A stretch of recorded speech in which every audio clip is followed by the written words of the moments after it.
Disiarkan langsung dari Jalan Gajah Mada 144 Singaraja, Bali. Selamat pagi pendengar, senang sekali saya Rizka Desiantra dan semangat kepedulian sosial SMSI Buleleng.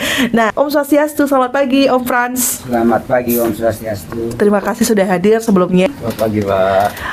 Bisa lebih dekat, katanya kalau dekat, jauh ya. nanti.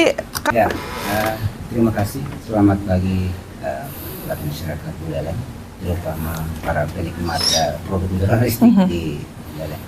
Usia SMSI nasional dan memasuki tahun yang ke-8.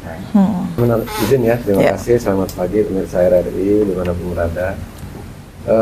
Sebenarnya disampaikan oleh Pak Ketua tadi bahwa di samping kita berbagi, di samping itu juga kita ingin memberikan sosialisasi kepada masyarakat tentang apa sih SMSI